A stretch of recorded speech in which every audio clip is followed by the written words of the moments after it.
Mi nuera apareció después de la boda con un notario en mi mansión de $10 millones y dijo: «Ya hemos vendido la casa, es hora de que te mudas». Yo solo sonreí, y lo que hice después puede que ella no lo olvide en toda su vida. Me alegra que estés aquí. Quédate hasta el final y dime desde qué ciudad ves mi historia. Quiero saber hasta dónde ha llegado. Acababa de poner el agua al fuego cuando sonó el timbre. 3 timbrazos secos.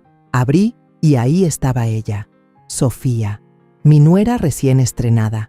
Apenas llevaba una semana con ese título y ya sonreía como si fuera la dueña del terreno. Su paraguas blanco goteaba parejo sobre las baldosas de la entrada. Detrás venía un tipo vestido con un traje barato, cargando un portapapeles y un maletín de metal. Un notario. Luego apareció Miguel, mi hijo, parado detrás de ellos, empapado, sin decir palabra. «Hola, Elena», dijo Sofía con ese tonito dulce mientras se metía a la casa como si nada, sin esperar respuesta. «Solo vinimos a cerrar unos temas de la casa. Traje a un notario para dejar todo listo de una vez». Parpadeé. La lluvia todavía ni nos tocaba, pero el frío que ella traía encima ya había congelado el ambiente. «¿La casa?», pregunté. La voz me salió firme. No les iba a dar el gusto. Me hice a un lado y los dejé pasar. Sofía se fue directo a la sala como si cada baldosa le perteneciera. Miguel iba detrás, pero ese silencio suyo decía más que cualquier palabra. Sobre la mesa, Sofía extendió varios papeles. Leí «Escritura de propiedad» en la parte de arriba. Me miró esperando. «Hay varias cositas, pero todo es lo de siempre. Mejor hacerlo ahora, antes de que el mercado se mueva, ¿verdad?». Me quedé donde estaba, sin alzar la voz, sin pestañear. Le respondí con una sonrisa apretada, de esas que se le dan a una víbora antes de pasarle por encima. Creyó que esto era una jugada, que yo iba a titubear, a temblar, a suplicar, que iba a afirmar, pero yo ya sabía lo que era esto. No venían a preguntar, venían a quedarse con lo que no era suyo. Caminé hasta la mesa, tomé la hoja de encima sin temblar. Revisé el papel falso. Seguramente Sofía lo armó con algún abogado torcido. Poder notarial.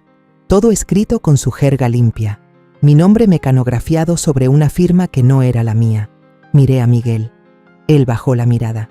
«Yo no autoricé esto», dije bajo, «y ustedes lo saben». La sonrisa de Sofía se tensó un poco. «Bueno, tal vez todavía no, pero este es solo el primer paso. Pensamos en traerte todo hoy para hacerlo más sencillo.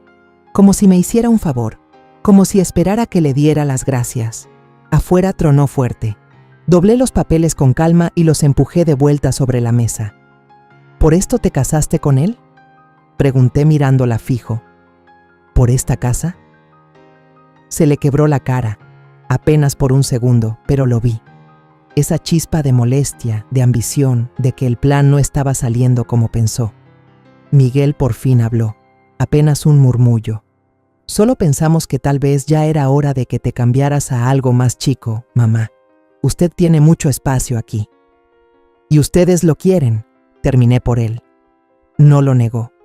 Los ojos de Sofía se afilaron. «Está haciendo esto más difícil de lo que tiene que ser». «No», dije mientras me iba a la cocina, tranquila. «Solo no se los estoy haciendo fácil».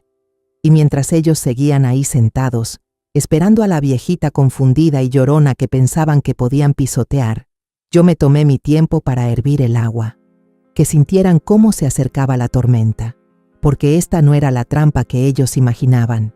Este era el comienzo de mi guerra. 3 días antes me encontraba al fondo del salón, observando cómo mi hijo se casaba con una mujer a la que me esforcé en creerle el alma buena que aparentaba. Sofía brillaba con esa luz que envuelve a las novias, la clase de resplandor que hace que todos bajen la guardia creyendo que la ternura viene incluida. La recuerdo abrazándome antes de la ceremonia, diciéndome al oído: «Ha criado a un hombre tan fuerte y amoroso». Y le creí. Que Dios me perdone, pero le creí. Esa noche no solté la sonrisa para las fotos. Choqué mi copa con todos y aguanté la respiración cuando cortaron el pastel. Incluso tomé a Sofía del brazo para decirle lo contenta que estaba de que Miguel hubiera encontrado a alguien que lo quisiera de verdad. Ella fingió emocionarse, hasta parecía agradecida. Ahora sé que esa era su cara para convencer. La casa que intentaron quitarme estaba en San Ángel, una colonia apacible en la Ciudad de México, donde las calles todavía se acuerdan del silencio y el respeto. Era una casona porfiriana, azul pálido con molduras blancas, un poco cansada por los años, pero con dignidad. Mi madre me la dejó cuando murió. Era el único sitio donde me sentía protegida. Todo tenía historia. La primera fiebre de Miguel, sus pasitos temblorosos, la abolladura en la baranda cuando bajó en un canasto y se estrelló contra el muro. Una vez me dijo de niño, «Quiero vivir aquí para siempre». En su momento lo tomé como amor, pero ahora me pregunto si desde entonces ya sabía cuánto podía valer esta casa. Apenas pasó la boda, no dejaron pasar ni una semana antes de dejar ver sus verdaderas intenciones. Debí haberlo notado antes. Al volver de su luna de miel, Sofía quiso traer a sus papás a conocer la casa. Pensé que era un gesto bonito. Pero su mamá pasó la tarde entera preguntando por los metros cuadrados y las escuelas cercanas, mientras su papá se paseaba tomando fotos con el celular. Aún así, sonreí. Aún así, cociné. Aún así, jugué a ser la anfitriona. Porque ¿qué otra cosa haces cuando tu hijo mete a los lobos en casa y les dice familia? No fue hasta la mañana siguiente, después de que se fueron, que dejé que me alcanzara lo que venía sintiendo desde hacía rato. No se trataba de familia, se trataba de posesión. Mi casa, el techo que los cubría, se había vuelto un botín. Aún así me mantuve serena. No por falta de coraje, sino porque ya sabía a qué conducía ese camino. Ellos no sabían con quién estaban tratando. Pensaban que yo era puro sentimiento, que si no hablaba era porque estaba de acuerdo, que la buena voluntad era debilidad. Pero esta casa no es de ellos, ni lo será. La mañana después de la boda, me detuve en el pasillo, frente al cuarto de visitas. La voz de Sofía se escapaba por la puerta entornada, como un perfume con veneno. Entonces, ¿cuándo destrabamos la casa?, susurró. Se hizo un silencio, un crujido suave. Tal vez creyó que yo no estaba cerca. Está ahí nomás, sin hacer nada, continuó. ¿Sabes en cuánto se vendería un lugar como ese? Podríamos invertir, remodelar para vender, incluso mudarnos a algo más moderno. Digo, ¿cuánto tiempo más va a necesitar ella todo ese espacio? No escuché lo que respondió Miguel. Tal vez no dijo nada. Tal vez ese silencio fue todo lo que tenía para decir. Me quedé parada un buen rato después de escuchar eso, una mano apoyada contra la pared del pasillo, la otra agarrando un trapo de cocina doblado que pensaba llevar al cuarto de lavado. Esa frase, destrabar la casa, no dejaba de dar vueltas en mi cabeza. Como si yo fuera el último obstáculo. Como si mi vida no fuera más que una bisagra en su camino. Quise creer que lo dijo sin pensarlo, atrapada en la emoción del nuevo matrimonio, hablando por hablar. Eso me repetí todo el día. Eso seguí murmurando mientras le preparaba su café y le decía que tenía bonitas las uñas, aunque el frío seguía ahí. Más tarde, ese mismo día, Miguel y Sofía bajaron juntos. Ella llevaba puesta la bata de él, sonriendo como si supiera que el sol siempre estaría de su lado. Se portaban normales, incluso tiernos. Sofía preguntó si había leche de almendras y si podía ayudarla a buscar su cargador. Se me acercó, me dijo, «Mamá», y yo le seguí el juego.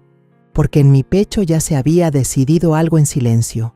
No iba a advertirles, no iba a reclamarles, no iba a mostrar mis cartas, iba a escuchar, a guardar todo, a dejar que se sintieran cómodos con su plan, el tiempo justo. Esa noche preparé mi té cargado y me senté junto a la ventana del cuarto de estar, viendo las hortensias que ya nadie cuidaba. Mi mamá las plantó antes de morir. Cada primavera estallaban en azul, morado y a veces rosa si la tierra se modificaba. Ella solía decir, una mujer que controla su propia propiedad, controla su paz. Llovía el día que me topé con la prima de Sofía. No fuerte, solo esa llovizna callada que te empapa sin darte cuenta. Estaba en el pasillo de frutas y verduras del La Comer, entre las peras y los rábanos, tratando de acordarme si quedaba mantequilla en casa, cuando oí que alguien gritaba mi nombre. «Elena», me di la vuelta. Me tardé un segundo en reconocerla. Marisa, creo. La primera de Sofía por parte del papá, la que trabajaba en mercadotecnia y siempre traía el bronceador mal aplicado. Se me vino encima, con su bolsa colgando del brazo. «Oye, ay no, felicidades». Le sonreí con cortesía. «Gracias, querida». «¿Por qué?». Se rió. «Por vender la casa, claro». Apreté la mano en el carrito. «¿Cómo?». Ella ladeó la cabeza confundida. «Sofía dijo que ya te ibas a mudar a un lugar más chico, que había una oferta buena y todo ya estaba en proceso. Todos andan comentando lo rápido que pasó». Me quedé viéndola, sin decir nada. Marisa no pareció notar el silencio, o tal vez pensó que era timidez. Me dio una palmadita en el brazo y dijo: «Pues ojalá ahora consigas un lugar con elevador. Estas casas viejas son bonitas, pero duras para las rodillas. ¿A poco no?». Me guiñó un ojo, saludó y se fue directo al mostrador de carnes frías, como si me hubiera dicho que le gustó mi blusa. Dejé el carrito ahí mismo, en medio del pasillo. Cuando llegué al coche, me temblaban las manos, pero no era miedo ni siquiera dolor. Era rabia. Sofía ya andaba hablando como si la casa fuera de ella, como si yo ya hubiera aceptado, como si todo estuviera firmado y solo se me hubiera olvidado asistir. No manejé de regreso a la casa, no enseguida.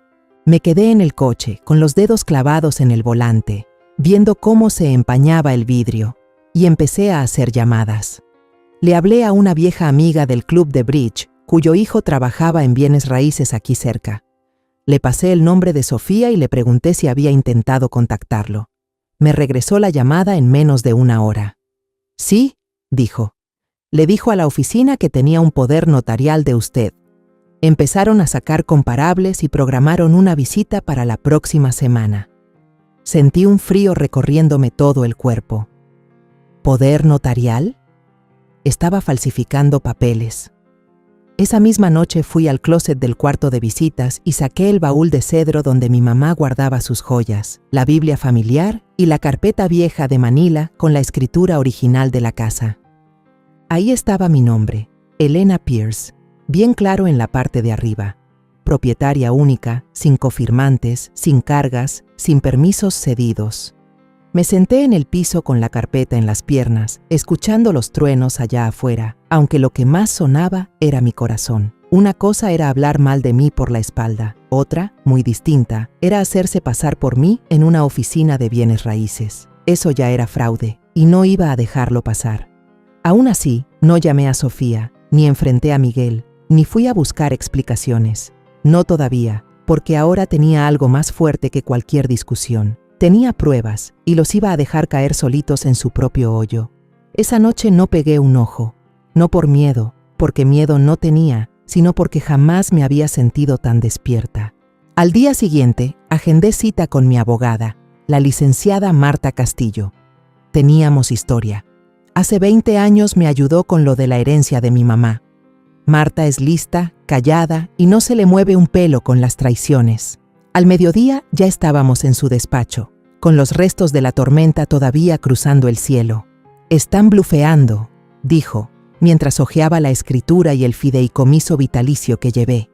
«Si de verdad presentaron algo con una firma falsa y un poder notarial, eso es fraude, así de claro». Asentí. «¿Y ahora qué? ¿Se puede hacer algo?».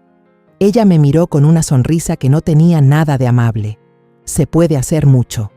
Primero, actualizamos mi testamento. Luego revisamos cada título y papel legal de la propiedad. Le añadí una cláusula que obligaba a que cualquier movimiento futuro pasara por revisión judicial, por si se les ocurría otro intento. Por recomendación suya, también abrí una caja de seguridad privada. Era momento de sacar todo de la casa. Actas, pólizas, avalúos, todo. Pero no bastaba con cerrar puertas. Tenía que saber qué tramaban antes de que lo hicieran. Así que hice otra llamada, una que Diana me había sugerido semanas antes, cuando le conté que Sofía andaba merodeando. «Habla con Rubén», me había dicho. Era sheriff del condado. Ahora se dedica a descubrir lo que nadie quiere que se sepa. Rubén Ochoa trabajaba desde una tiendita de carnada y pesca que también usaba como oficina. Llevaba un chaleco viejo y un celular con tapa, de esos que ya nadie usa. Pero cuando te miraba, parecía que veía más de lo que uno decía. «Quiero saber qué están tramando», le dije. «No suposiciones, detalles, nombres, juntas, llamadas, cualquier movimiento que haya hecho esa mujer relacionado con mi casa, sin tener derecho». No se inmutó, solo apuntó algo en su libreta amarilla. «¿Lo quiere discreto o que se pueda rastrear?» «Discreto», respondí. «Muy», asintió. «En una semana sabrá de mí». Esa misma tarde fui al banco y aseguré una caja privada. Guardé ahí la escritura, el testamento, los seguros y una memoria USB vacía que pronto tendría los informes de Rubén. Las llaves extra de la casa las metí en un cajón de costura. También hice un cambio mínimo. Quité la foto familiar de la sala, la de Miguel y yo frente al columpio, y puse un espejo. Al día siguiente manejé hasta el banco y abrí una caja de seguridad únicamente a mi nombre. Fui guardando ahí, uno por uno, todos los documentos que había estado reuniendo en silencio, observando cómo la puerta gruesa de metal se cerraba con un clic que sonó como si estuviera sellando una armadura. Incluso guardé las fotos viejas de la familia, esas que Sofía una vez pidió para digitalizar para el video de la boda. No me fiaba ni de dejarle una copia. Al volver a la casa, todo seguía en calma, vacío, en silencio, mío todavía, y por primera vez en semanas, sentí que así se quedaría. Me detuve al pie de las escaleras y miré hacia arriba, pensando en los años que subí cargando a Miguel cuando se enfermaba, en las noches que me quedaba esperando a que regresara de las fiestas a escondidas. Siempre le dejaba prendida la luz del porche, incluso después de que se fue a vivir por su cuenta, por si se le ocurría pasar. Esa luz ya llevaba días apagada. No sentí tristeza, exactamente. Fue más bien como si se despejara la niebla. No me querían aquí. Lo que querían era lo que esta casa representaba. Esa noche cambié las cerraduras, sin hacer ruido. Sofía y Miguel aún tenían copias de cuando se quedaron durante la semana de la boda. Ya no podía estar tranquila con eso, no después de lo que había descubierto. Llamé a un cerrajero del barrio, un amigo de años, y vino después de cenar, no preguntó nada. Solo hizo su trabajo, reemplazó todo y me entregó un nuevo juego de llaves. ¿Alguien la está molestando, Elena?, preguntó con media sonrisa. Todavía no, le dije, pero prefiero estar lista. Él asintió. Así se habla. No se lo conté a nadie, ni a Sofía ni a Miguel. Que lo descubran solos cuando vengan con sus risitas y papeles vacíos creyendo que todo sigue igual. Que giren la perilla y vean que ya no abre. Esa noche me senté en la cocina con una taza de té entre las manos, como si fuera lo único que quedaba con algo de calor en esta casa. No era por el clima, ya era primavera y el aire estaba suave, sino por el frío que Sofía había traído desde que apareció en mi vida. Me quedé mirando por la ventana, más allá de las hortensias y el bebedero agrietado que tanto le gustaba a mi mamá, y pensé en todas las veces que preferí callarme antes que defenderme. Las veces que inventé excusas para gente que no las merecía. Miguel nunca fue malo, solo era fácil de llevar. Siempre perseguía el brillo como si fuera dirección, y Sofía brillaba como quien se perfuma con eso. Esa voz melosa, los halagos calculados, esa manía de ofrecer ayuda para la cena y desaparecer antes de tocar un plato. La primera vez que vino, recuerdo que caminó por la casa tocando el barandal, observando las molduras del techo como si viniera a tasarla, no de visita. Pensé que era curiosa, quizás impresionada, pero ahora sé que no miraba mi casa. Estaba midiendo su oportunidad. Lo que más dolió no fue que Sofía quisiera quedarse con algo que no le pertenecía. Fue lo fácil que se le hizo a Miguel dejarla hacerlo. Me hizo pensar en cuando murió mi esposo. Mi hermano se ofreció a ayudarme con los asuntos de la familia. Dijo que sería más práctico que él figurara en algunos documentos. Solo mientras te repones, aseguró. Cuando me di cuenta, ya había vendido a escondidas la mitad de las tierras que nos dejó mi padre. Nunca las recuperé, y nunca me perdoné por no haberlo visto venir. Esa traición ya tenía cara y tono. Vivía en las palabras cuidadosamente calculadas de Sofía y en los ojos caídos de Miguel. Pensé que ese capítulo había quedado atrás, pero la traición no desaparece, solo se disfraza. Esta vez, sin embargo, no era una chamaca, no era tonta, y no iba a quedarme parada entre los restos pidiendo perdón por haber salido herida. Me pasé los últimos 25 años criando sola a Miguel, desde que el accidente se llevó a su papá. Renuncié a muchas cosas, no por deber, sino por cariño. Cariño del bueno, del terco, del que se aferra pensando que todo mejora si solo aguantas un poco más. Pero hasta ese cariño tiene un tope. Al día siguiente manejé hasta la Roma. Los árboles a lo largo de la avenida ya empezaban a echar flor, los primeros brotes temblando con el viento. No fui por la vista. Me estacioné a 2 calles de una casona antigua de piedra y subí los escalones angostos hasta una puerta con una placa de latón ya opaca. Juez Horacio Balmaceda, retirado. Abrió antes de que yo tocara. «Vaya, mira a quién se trajo el viento», dijo con una sonrisa gastada. Horacio fue el mejor amigo de mi hermano en la uni. Un tipo agudo, puro hueso y cuidado, que pasó 3 décadas en el tribunal. Se jubiló hace 5 años y ahora se la pasa dando consejos sin cobrarle a quien tenga el sentido de pedirlos. Nos sentamos en su patio trasero, con la madera crujiendo bajo los pies, tomando café negro y fuerte en tazas ya golpeadas. Le conté todo, despacio, con calma, midiendo sus ojos como solía hacer con los de Miguel cuando me olía una mentira. Cuando terminé, Horacio no dijo nada dulce ni dio palmaditas de lástima. Solo se recargó en la silla y dijo: «Ya hiciste más de lo que la mayoría se atrevería. Quiero que esto quede blindado, Horacio. Quiero que pase lo que pase, no puedan meterle mano a esta casa, ni ahora ni después». Él asintió. «Entonces vamos a renovar tu testamento. Vas a querer un fideicomiso, y no solo uno para la casa». Alcé una ceja. «Supongo que hay ahorros que ellos ni imaginan». Sonreí por primera vez en la mañana. «De sobra». «Perfecto», dijo. «Vas a necesitar 2 fideicomisos, uno para el terreno, otro para la lana, y vas a tener que nombrar otro heredero». Me detuve un momento. Ya tengo a alguien en mente. No preguntó quién, nunca lo hacía. Solo asintió y sacó un bloc legal del cajón de la mesa, escribiendo con su letra chiquita y clara. Cuando salí de ahí, ya estaba todo armado. Un fideicomiso en vida que protegía la casa de juicios y reclamaciones. Otro aparte para la mayor parte de mi patrimonio, con una heredera designada que no tenía lazos con Sofía ni con Miguel. Una cláusula que los desheredaba si intentaban meter abogados, y una instrucción sellada que no se abriría hasta después de mi muerte.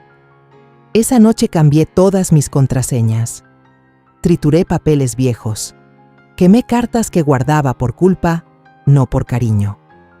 Luego saqué un sobre de manila grueso del fondo del closet y le escribí un solo nombre con tinta negra: Lucía, mi sobrina, la hija de mi hermana, criada lejos, maestra de escuela pública, y la única que alguna vez llamó solo para preguntarme cómo dormía. Todavía no lo sabía, pero no iba a heredar solo una casa. Iba a heredar paz, y con el tiempo sabría lo que eso valía. Ya era noche cuando Miguel apareció solo. Lo vi por la ventana de la sala antes de que tocara, parado en el porche, moviéndose como niño que sabe que rompió algo. Abrí la puerta, pero no lo invité a pasar. «Hola, mamá», murmuró. Me hice a un lado. Entró como si ya no reconociera la casa, como si algo esencial hubiera cambiado. Lo vi observar la sala, la misma donde alguna vez desparramó legos y derramó jugo. Ahora se movía como un visitante en casa ajena. No tomó asiento. «Sofía cree que ya es momento», dijo. «Tienes esta casa tan grande y pues, es demasiado para que la lleves sola». No dije nada. Se aclaró la garganta.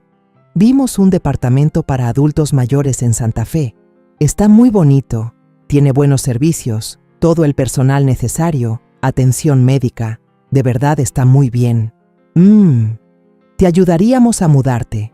Sofía incluso dijo que decoraría tu nuevo espacio. Sonreí apenas.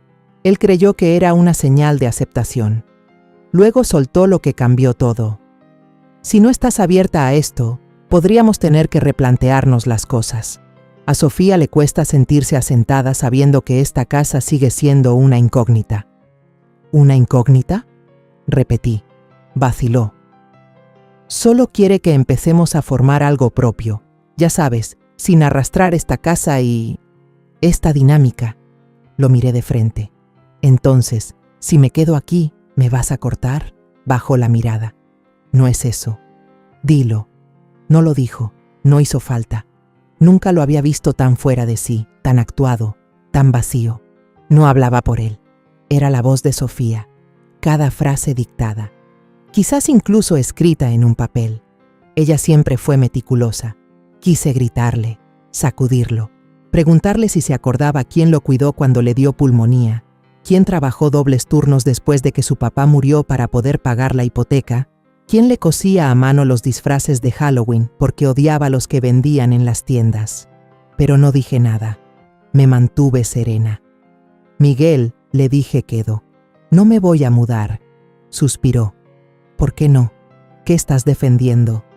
La historia, mamá. Llámalo sentimental si quieres. Yo lo llamo algo ganado. Me miró como si hubiera hablado en chino. No soy tu carga, dije sin rodeos. No tienes derecho a decidir cuándo desaparezco. Lo intentó de nuevo. Solo no quiero que dejemos de hablarnos. Eso ya pasó. Abrió la boca, luego la cerró. Le vi la lucha interna en los ojos, un destello de culpa, un reflejo del niño que alguna vez crié, pero se desvaneció. No me abrazó al irse, ni me dio las gracias por el té que no le ofrecí. Solo se fue. Y al cerrar la puerta, le eché el seguro. Ya no era mi hijo, era el socio táctico de Sofía. Y en el momento que intentó sacarme de la casa que yo levanté, se convirtió en mi rival. Todo empezó con un té. Cada jueves a las 3 de la tarde me reunía con otras señoras del pueblo, viudas, jubiladas, 2 maestras divorciadas que se encargaban de la venta de libros en la biblioteca. Al inicio, solo tomábamos té. Hablábamos de dolores en las rodillas y de en qué tienda había buenas fresas esa semana. Pero en pueblos como el mío, las palabras se riegan sin hacer ruido.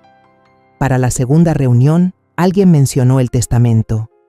No dejes nada sin registrar, susurró una señora. Ni siquiera tu piano.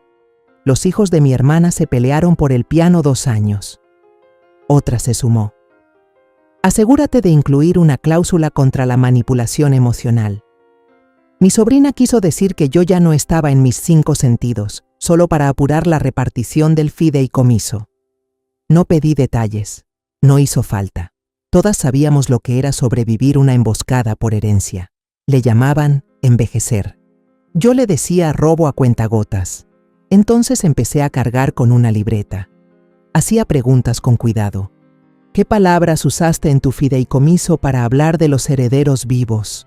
¿Cómo evitaste que impugnaran tu capacidad mental? ¿Qué abogado no se burló cuando dijiste que ibas a dejar a tus hijos fuera del testamento? Y me contestaban. Esas señoras, con sus prendedores de gatos y zapatos cómodos, se volvieron mi escudo silencioso. Cambiábamos ejemplos de declaraciones juradas como si fueran recetas de pan dulce. Hablábamos de coejecutores, cláusulas que no se pueden deshacer, grabaciones en video. No estaban nada más tomando cafecito. Estaban levantando arsenales legales entre panes de limón y recuerdos que dolían. Una de ellas, Judith, me pasó un sobre de manila amarrado con hilo rojo. Es lo que le entregué a mi abogado, dijo. La cláusula que prohíbe volver a pisar la propiedad después de ser expulsado puede servirte. Otra, Shirley, propuso una condición económica. Cualquiera que se atreva a repartir cosas antes de tiempo pierde todo acceso. Hasta al seguro de vida, dijo. Ponlo tan frío que con pensarlo se congelen. Shirley me caía bien. En mi casa actualicé mis documentos, etiqueté todo lo nuevo. Empecé a guardar copias en 3 sitios distintos: la caja del banco, la caja fuerte de la casa y un sobre sellado en el congelador de Diana. Ella se rió cuando se lo pedí. Si me pasa algo, le dije, saca los palitos de pescado. Ella cerró la tapa de un golpe. Respaldo congelado, captado. Ese fin de semana, mi sobrina Lucía vino como cada mes. Aún estaba en la escuela de enfermería. Aún traía el suéter que le tejí hace años. Me ayudó a guardar los edredones gruesos y luego, como sin querer, le mostré dónde estaban los papeles importantes. No más por si acaso, le dije. No preguntó por qué. Solo asintió, tocando el borde de la carpeta con esa firmeza callada que yo recordaba en las manos de mi mamá. No eran gestos teatrales, eran llaves que giraban sin ruido. Porque algo que aprendí viendo a tantas mujeres quedarse sin nada fue esto. No pasa en los juzgados, pasa en las cocinas, en sonrisas, en silencios largos que quieren decir, no pelees, suéltalo, sé agradecida. Pero yo no iba a soltar nada. Tampoco iba a alzar la voz. Un par de noches después, Rubén, mi investigador, me llamó tarde. Tengo algo que le va a interesar, dijo. Nos vimos en el estacionamiento de atrás de la tienda de carnadas vieja. Me dio una USB y un comprobante. Sofía hizo una llamada desde un café ayer. No colgó bien. Su Bluetooth grabó todo. No pregunté cómo lo consiguió, solo la tomé. Ya en casa, bajé las persianas. Serví un té que no pensaba tomar y metí la memoria en la laptop. Su voz llenó el cuarto. No la que usaba conmigo, esa dulce y empalagosa. Number esta era otra, directa, sin adornos. Es tan ingenua, se rió Sofía, todavía hablando de recetas y fotos de la familia. Vamos a vender esa casa en cuanto firme. Miguel ya anda viendo opciones. Le dije que no esperara. Hubo una pausa. Después, alguien más habló, pero no entendí la pregunta. Sofía otra vez, más segura ahora. No nos va a pelear. Es demasiado buena. Cree que quedarse callada la protege, pero eso la hace débil. Ahí acababa el archivo, pero era suficiente. Suficiente para quitarme el aire. Suficiente para endurecer la tristeza. Me quedé sentada un rato, las manos juntas, la laptop apenas vibrando. Luego abrí el cajón del escritorio y saqué mi diario. Documentación. 11 de junio, 7:32 p.m. Grabación de audio obtenida mediante un investigador privado. Sofía. Es tan ingenua. Venderemos esa casa. Se confirma la intención de manipular, vender y deshacerse de la propiedad sin permiso. Subrayé, venderemos esa casa.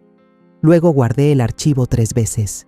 Una copia fue directo a la caja fuerte, otra al resguardo en el banco y una más en un CD que marqué con marcador, por si un día lo niegan. A la mañana siguiente se lo puse a Marta. Ni se inmutó.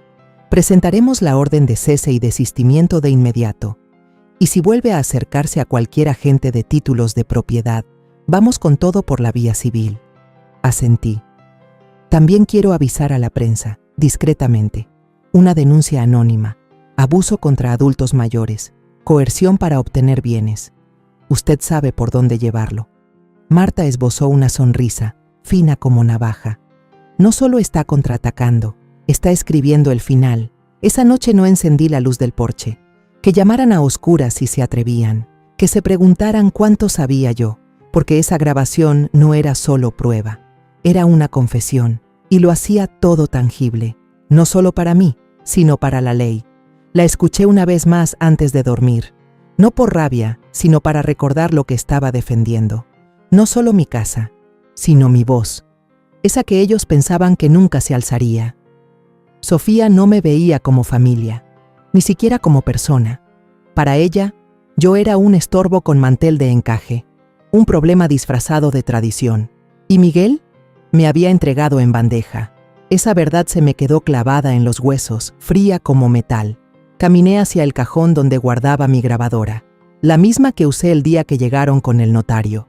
Presioné grabar y narré en voz baja todo lo que acababa de pasar. Luego guardé ese mensaje en 2 dispositivos distintos. Después me senté con mi pluma. Al colgar, observé mi casa. El barandal hecho a mano. El papel tapiz con flores en el pasillo. La foto desteñida por el sol del tercer cumpleaños de Miguel. Esta casa no era un trofeo, era una promesa, y quemaría cada puente antes de dejársela. Para el martes en la mañana ya estaba todo en marcha. Llegué a la oficina de Marta justo al abrir. Ya tenía el mensaje de voz reproduciéndose en un altavoz escondido detrás de su lámpara. No levantó la mirada cuando terminó de sonar. Solo anotó algo en su libreta con un lápiz gastado. Luego cerró el archivo con un clic. «Con eso es más que suficiente», dijo. No lo decía por lo emocional, lo decía por lo legal. Redactamos la orden de cese y desistimiento ese mismo día. Lenguaje claro, formal. Dirigida no solo a Sofía, también a la gente de bienes raíces que le tomaba las llamadas. Marta se aseguró de añadir una línea sobre suplantación de identidad, engaño y revisión legal en curso. «No los estamos acusando todavía», dijo. «Solo es una advertencia». «¿Y el siguiente paso?», pregunté. Levantó la vista. «Mandato judicial, orden oficial, quizá daños y perjuicios». Asentí. «También quiero informar al registro público de la propiedad», agregué, «por si intenta mover los papeles por debajo del agua». Marta sonrió, tensa, como quien ve que todo encaja. Firmé. Esa noche mandé 2 cosas por correo. Primero, la orden legal de suspensión. Segundo, una denuncia anónima dirigida al periódico local sobre cómo las personas mayores están siendo presionadas en sus propias casas en las colonias tranquilas. No mencioné nombres. Solo planteé una historia posible, una sugerencia discreta. En el asunto escribí cómo el amor familiar se convierte en apalancamiento inmobiliario.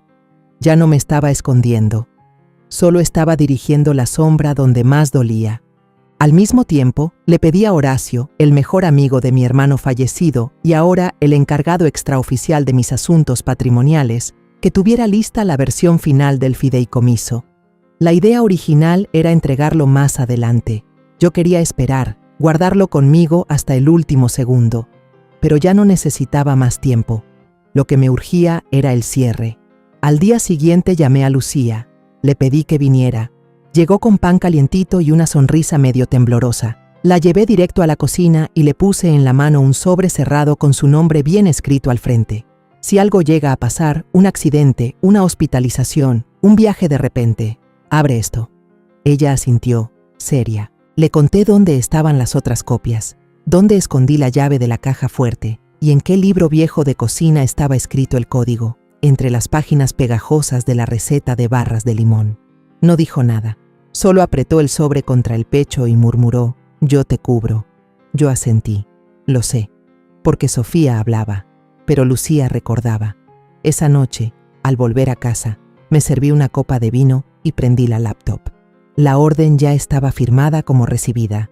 El agente inmobiliario contestó en menos de 1 hora. «Disculpas por la confusión. Teníamos entendido que la solicitud era legítima. Detendremos toda acción». Bien, uno menos. Del periódico no hubo respuesta. Tal vez no llegaría. No importaba, porque la próxima vez que Miguel y Sofía se presentaran en mi puerta, no iban a encontrarse con un notario. Se toparían con un oficial y una orden judicial, y con la mujer que juraron que nunca les haría frente. Esa noche, dejé las luces del frente encendidas, por si pasaban en coche. Volvieron un jueves. El mismo notario. La misma sonrisita insoportable de Sofía. El mismo sobre de Manila, grueso. Pero esta vez, alguien más estaba parado justo detrás de mí en la entrada. El oficial Hartman, de la oficina del sheriff del condado. Un tipo alto, de voz tranquila, con la placa que solicité por los canales adecuados. No abrí la puerta de malla de inmediato. Dejé que Sofía hablara a través de ella. «Tenemos todos los documentos finales listos», canturreó. «Pensamos hacer esto sin líos, sin sorpresas. Hasta trajimos una pluma nueva». Miguel estaba firme detrás de ella, sin levantar la vista de sus zapatos. El notario ya tenía lista la tabla con papeles. Esa fue mi señal. Abrí la puerta despacio, lo justo para salir. No los invité a pasar, ni saludé al notario. Solo le puse en la mano a Sofía un sobre grueso, serio, pesado. «Esto es para ti», le dije tranquila. Lo agarró, dudando. «¿Qué es esto?» «Eso», respondí. Es una orden judicial formal. Deja de hacer cualquier movimiento legal o financiero sobre esta propiedad. Con efecto inmediato, el notario se quedó tieso. Sofía parpadeó. ¿Yo qué? El oficial Hartman dio un paso al frente, su voz baja pero que no dejaba lugar a duda. Señora, ha sido informada. Cualquier intento adicional de representar esta propiedad en nombre de la señora Pierce será visto como fraude y será denunciado ante la fiscalía. Miguel levantó la cabeza de golpe. ¿Le hablaste a la policía? Lanzó, rompiendo con su voz esa fina capa de vergüenza que quedaba. «Ne», respondí. Hablé con el juzgado y ellos respondieron. Las manos de Sofía temblaban mientras abría el sobre, hojeando hojas que no entendía ni quería entender. Esto es un malentendido, solo queríamos ayudar. No necesito su ayuda, dije, y menos la de su notario. El notario recogió sus papeles y se alejó sin decir nada, bajando los escalones en silencio. Miguel me sostuvo la mirada. De verdad me miró, y por primera vez en años vi algo nuevo en su rostro. No era coraje, no era vergüenza, era miedo. «No hablas en serio», dijo. Cada palabra. La voz de Sofía se alzó. «¿Nos estás dejando fuera, después de todo lo que hicimos por ti?» El oficial Hartman se acercó. «Creo que ya basta». Sofía quiso replicar, pero levanté la mano apenas un poco y se calló. «Váyanse», dije en voz baja, «antes de que esto se vuelva peor que papeles y firmas». No pelearon, no de verdad. Se dieron la vuelta, bajaron los escalones y subieron al carro. Sofía dio un portazo. Miguel volteó una vez más, pero yo ya había cerrado mi puerta. Me quedé en el vestíbulo un rato largo. La orden judicial seguía en mi mano. Ahora solo una copia de respaldo. La casa estaba en completo silencio. No tardaron mucho. Ni siquiera pasaron 2 horas cuando sonó el teléfono. «Número privado», no respondí. Luego llegaron los golpes en la puerta. «No toques», golpes secos. Abrí, esta vez despacio, con la cadena aún puesta. Era Miguel, solo, los ojos rojos, no de llanto, de miedo. «Mamá, ¿qué es esto?», preguntó, levantando el sobre como si le quemara. «¿Qué se supone que demuestra esto?». «Demuestra», respondí tranquila, «que ahora sí te veo, con claridad». Empujó el sobre por la rendija de la puerta. «Te están manipulando, estás perdiendo la cabeza. Sofía solo quería ayudarte». Se hizo pasar por mí frente a una agente de bienes raíces. No firmó nada, pero lo intentó. Silencio. Luego habló más bajo. «Pensamos que querrías asegurar tu futuro». Di un paso atrás y solté la cadena. Abrí la puerta por completo. En mi mano tenía otro sobre. Este era de color crema, grabado, pesado. Lo abrí con calma y saqué la primera hoja de mi testamento actualizado, la copia notariada, mi nombre en la parte de arriba. El de Miguel ya no aparecía en ninguna parte. «Ya no eres beneficiario», dije. Se le cortó la respiración. «Ni tú, ni Sofía, ni nadie que piense que mi valor depende de una escritura». «¿No lo dices en serio?». No me moví. «Sí lo digo». Parpadeó como si le hubieran dado una cachetada. «Yo te crié», seguí, «y por años te di todo lo que tenía, mi tiempo, mi fuerza, mi silencio, y tú me pagaste con estrategias, con planes». Su voz tembló. Tenía miedo. «Yo también», susurré. «Pero no usé ese miedo para destruir el único hogar que he tenido». Bajó la mirada. «Por favor», dijo. Negué con la cabeza, despacio. «Pensaste que ser amable era ser débil, que porque no gritaba, no me iba a dar cuenta cuando me estaban empujando contra la pared».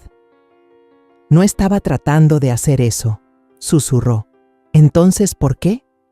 «Zrenia», pregunté mientras me le acercaba. «¿Te quedaste callado cuando ella habló de echarme de mi propia casa?». No respondió. Le extendí el testamento. «Esta es la nueva realidad. No te toca esta casa. No te toca nada. Te queda lo que te ganaste. Y lo que te ganaste es quedarte sin nada». No dijo palabra. Ni siquiera cuando Sofía apareció detrás de él, a medio camino de la entrada, gritando: «¡Está fingiendo! ¡No se atreverá a hacerlo!». La miré una vez. Solo una vez. Y dije, con la voz lo bastante fuerte para que lo escuchara todo el vecindario: Esta casa ya no está a mi nombre. Sofía se quedó quieta. Miguel se volteó de golpe. ¿Qué? Sonreí apenas. Ahora es parte de un fideicomiso de conservación histórica, protegido, archivado, permanente.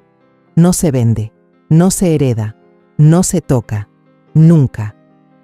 La cara de Sofía se desfiguró. Miguel me miró como si se le hubiera caído el mundo. ¿La entregaste? No, contesté bajo. La rescaté. Cerré la puerta, la aseguré y los dejé gritándole a la madera. Al día siguiente, fue Miguel quien regresó, otra vez solo, sin gritos, sin la sonrisita de siempre, sin abogado, solo él, con cara de no haber dormido. Lo vi desde la ventana parado en el porche, los hombros caídos como si ya no pudiera cargar con la mentira. Tocó una sola vez, suave, como un niño que creía que yo siempre le iba a abrir. Abrí. No trató de entrar, solo me miró. Tenía los ojos enrojecidos, pero no por alergias. No pensé que lo llevarías tan lejos, dijo con la voz rasposa. Me quedé callada. Pensé que sería más sencillo, más claro. Te convenceríamos, te ayudaríamos a mudarte a algo más chico, que el dinero nos sirviera a todos. Levanté una ceja. Nosotros. Apartó la vista. Tenía miedo, dijo otra vez. Miedo de las deudas, de hacerme cargo, de quedarme atrapado en una vida que no elegí. ¿Y creíste que yo solo iba a regalarte la mía? Le solté. Negó despacio. Number, pensé que no ibas a pelear. Eso me frenó, porque tenía razón. Pensó que yo no iba a pelear, y durante mucho tiempo no lo hice. No cuando su padre dejó deudas a mi nombre. No cuando las cuentas se amontonaban y yo agarraba turnos dobles mientras Miguel dormía tranquilo arriba. Ni cuando Sofía empezó a sonreír demasiado y preguntar por los metros cuadrados. Me quedé callada, hasta que dejé de hacerlo. Se limpió la cara con el dorso de la mano. Se fue, dijo. Hizo su maleta y se fue con su hermana. Dijo que lo arruiné, que tú eras la parte fácil. Lo miré sin mover un músculo. Ella amaba más mi dinero que a mí, dije sin rodeos. Él se encogió. Lo sé. ¿Y la dejaste? Levantó la mirada al fin, encontrando mis ojos. Sí, la dejé. Esperé.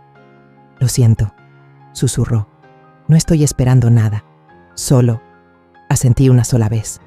Solo me extrañas ahora que te dije que no. Abrió la boca, pero la cerró.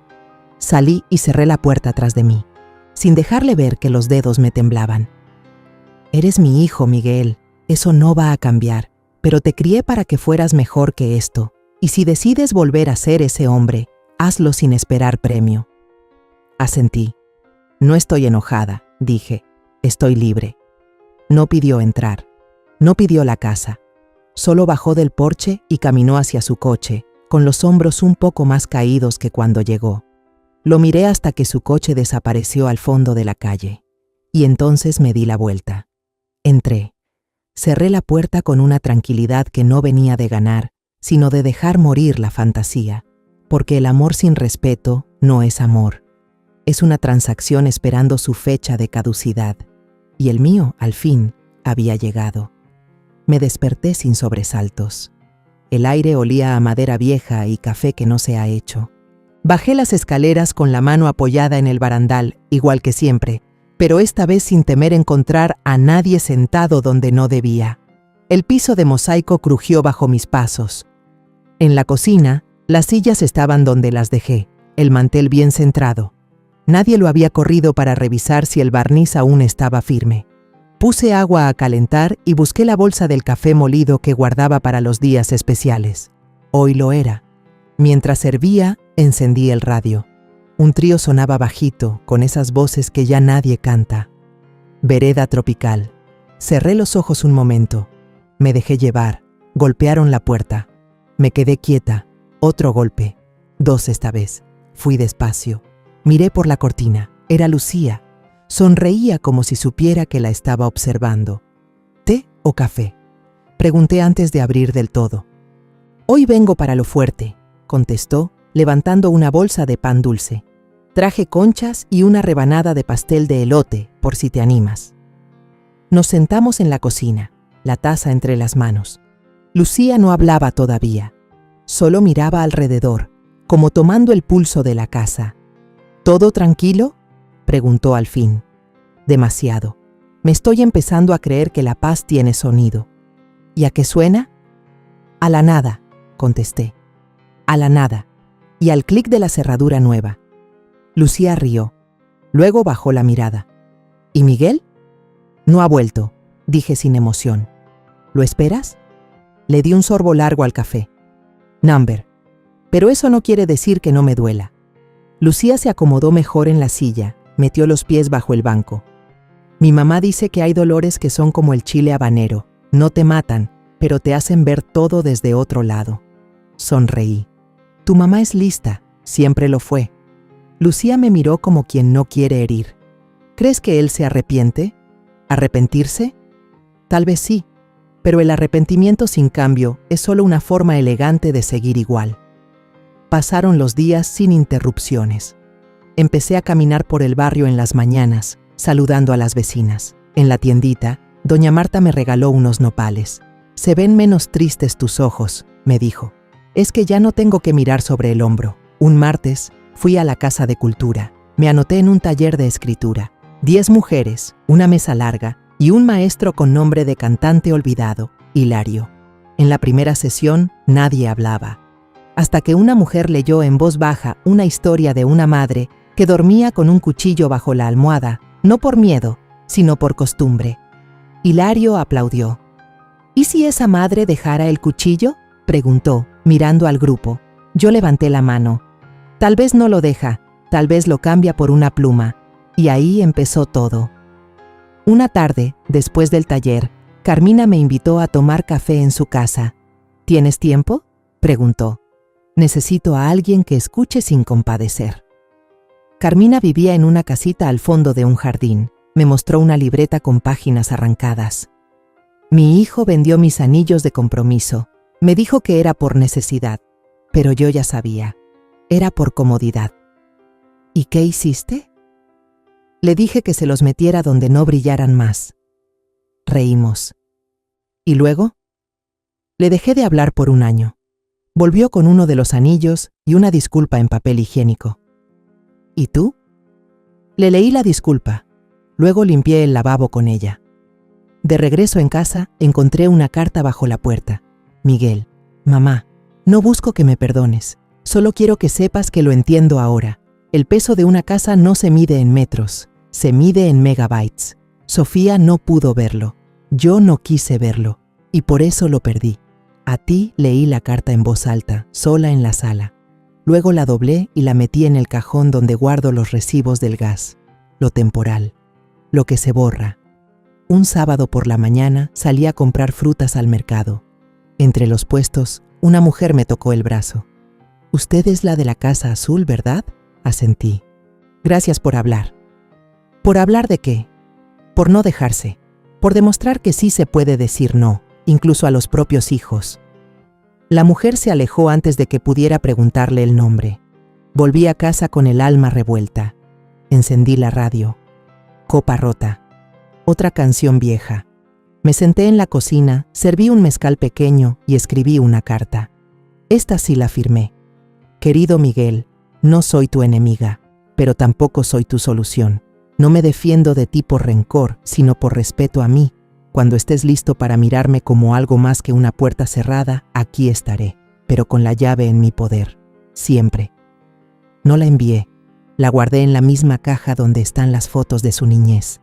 Tal vez un día, cuando la tormenta se apague del todo, la lea, o tal vez no, pero yo ya la dije. Y a esta edad, eso basta.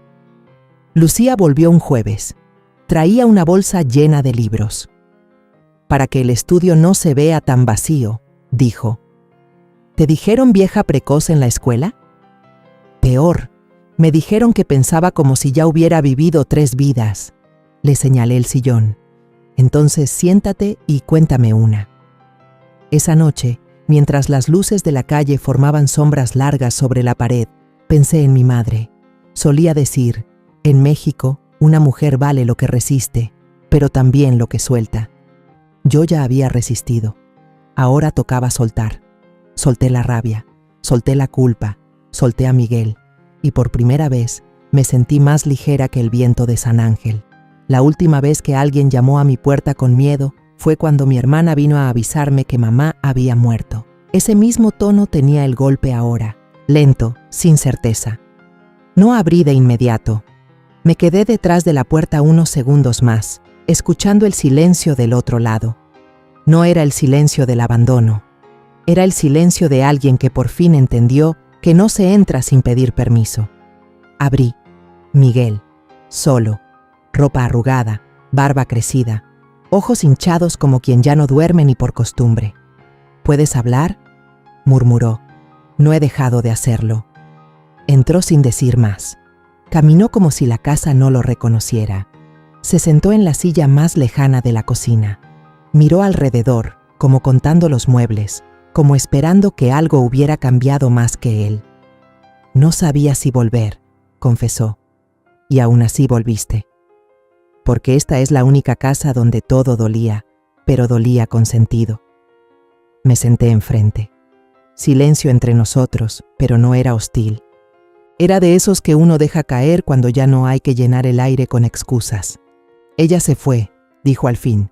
Sofía, se llevó lo que quedaba del crédito, la mitad de lo que ahorramos y todos los espejos. ¿Y qué dejaste tú?, me miró. ¿A mí? No le creí, pero no lo interrumpí. A veces la verdad viene detrás de la vergüenza. Pensé que podíamos hacer las cosas distintas, continuó. Comprar algo más moderno, empezar de nuevo, sin las paredes que me recordaban lo que no fui. La casa no tenía la culpa. Lo sé. Y yo tampoco. Tragó saliva. Se le humedecieron los ojos. No lloró. No todavía. Cuando eras niño, le dije, me pedías que te dejara la puerta entreabierta. Decías que si la cerraba del todo, no sabías si iba a seguir ahí al despertar. Me acuerdo, dijo en voz baja. ¿Y sabes qué fue lo que más me dolió de todo esto? Negó. Que fuiste tú quien cerró la puerta, sin mirar si yo seguía detrás. Esta vez sí lloró. No se tapó la cara. No se excusó. Lloró como hombre al que por fin le alcanzó el peso de lo que rompió. No vengo a pedir nada, mamá, susurró. Ni perdón, ni herencia, ni entrada. Solo quería saber si aún quedaba algo que salvar. ¿Y qué es lo que crees que puede salvarse? Tal vez la última palabra. Suspiré. Me levanté sin responder. Fui al estante. Tomé un sobre que tenía guardado, no con su nombre, solo con una fecha escrita a mano. Esto lo escribí cuando pensé que no ibas a volver. Se lo pasé. ¿Quieres que lo lea ahora? Quiero que lo leas cuando entiendas que quedarse no siempre es cobardía. A veces es resistencia. Guardó el sobre en el bolsillo sin abrirlo. Lucía me llamó, dijo. Me dijo que te vas a Oaxaca con ella. A pasar un tiempo. Nada está escrito, pero allá el aire no huele a guerra vieja. ¿Y la casa? La casa se queda. ¿Sola?